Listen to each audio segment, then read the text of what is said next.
All right, let's dive into a really critical moment in history. The massive, almost impossible task of rebuilding the entire world's economy right after World War II. This explainer, brought to you by A1 Institute, is going to break it all down for you, giving you the clear analysis you need to be totally exam ready. First, you have to understand the scale of the devastation. The Second World War left the world completely shattered. We're talking an estimated 60 million people lost. To put that in perspective, that was about 3% of the entire global population at the time.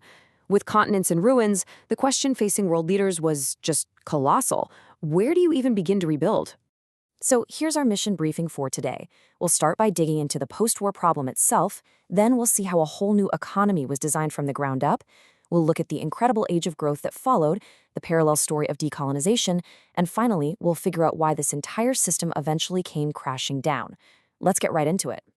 Okay, Section 1, the post-war problem. The most important thing to get here is that the people in charge knew they couldn't just wing it. They absolutely had to learn from the terrible economic mistakes made after World War I. Mistakes that, led directly to the Great Depression. You see, that period after World War I taught them two huge lessons. First, if you have an industrial society, you need mass consumption. It's just not enough to make stuff. People have to be able to actually buy it. And that leads right to the second lesson. You need full employment. If people have stable jobs, they have stable incomes. And stable incomes? Well, that's what fuels stable buying. It's a pretty simple but incredibly powerful economic cycle. So what was the big plan? Well, it all comes down to one hugely important event, the Bretton Woods Conference in July 1944.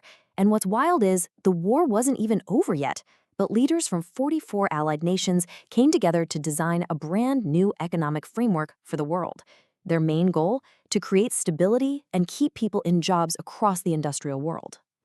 And out of this conference came two powerhouse institutions. People often call them the Bretton Woods twins. First, you had the International Monetary Fund, the IMF, which was set up to manage the financial balancing act between different countries. And second, there was the World Bank, which was created to pour money into the massive job of rebuilding Europe and Japan after the war. Okay, so they built this massive new system. The big question is, did it actually work? Well, that brings us to our next section, an age of growth, covering the period from about 1950 to 1970. This is when the Bretton Woods system was really in full swing, and boy, did it have an impact. The answer was a huge yes. Well, at least for some parts of the world. The Bretton Woods system kicked off a period of growth like nothing ever seen before. Trade and incomes exploded, especially for the Western industrial nations and for Japan. It gave them a kind of economic stability they'd only ever dreamed of. Just look at the stats from this time, because they are absolutely mind-blowing. World trade was growing by an incredible 8% every single year. Meanwhile, unemployment in most of these countries stayed below 5%.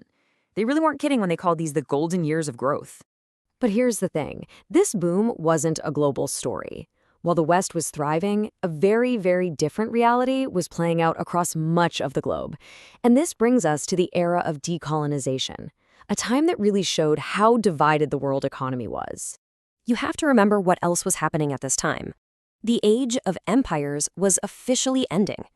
In the 2 decades after the war, colony after colony in Asia and Africa fought for and won their independence, creating dozens of brand new nations. But independence wasn't a magic wand. These nations won their political freedom, which was huge, but economically, they were left crippled by years of colonial rule, facing just overwhelming poverty and a serious lack of resources. And those big institutions like the IMF and the World Bank, they just weren't designed to handle these kinds of deep-seated problems. So what do you do in a situation like that?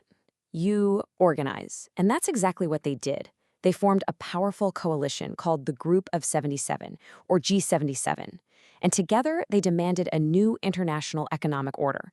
They wanted real control over their own resources, more help with development, and a fair shot at selling their goods in the richer countries' markets.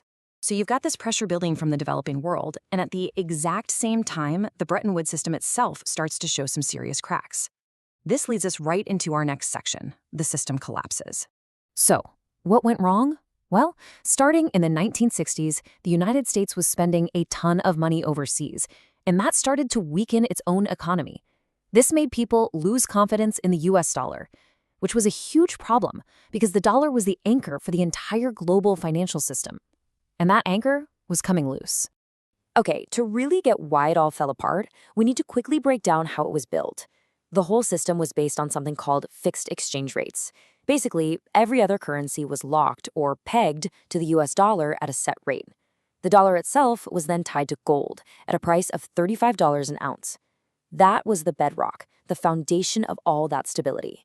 So when the US couldn't guarantee that gold price anymore, poof, the whole foundation just disappeared. The fixed rate system was abandoned, and it was replaced by what we have today, floating exchange rates. Now currencies just find their own value based on supply and demand, which makes the global economy way more volatile and unpredictable. But the end of Bretton Woods wasn't the end of global trade. Not at all. It just kicked off a whole new era of globalization, an era that would be defined by a new, super powerful player on the world stage, the multinational corporation, or MNC. So, what are MNCs? Well, think of them as these giant companies that operate all over the world. They'd been around for a bit, but their global reach just exploded after Bretton Woods collapsed. Starting in the late 70s, they began a massive push to move their factories to countries with low wages, especially in Asia, to slash their costs.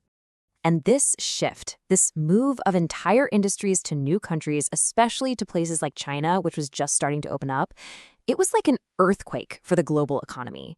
It led to a huge surge in world trade and money flowing across borders, and it completely redrew the economic map of the planet, creating the deeply interconnected world that we all live in today. And that wraps up our analysis of the post-war economy. This is such an essential topic, especially for Class 10 students, and really for anyone who wants to understand our modern world. Now, if you need admissions help, detailed notes, or some expert guidance, get in touch with A1 Institute. Their phone number is right there in the description below. And hey, don't forget to like, share, and comment, and definitely subscribe to the A1 Institute YouTube channel. Also, be sure to check out our explainers on the other parts of this chapter. Thanks for watching.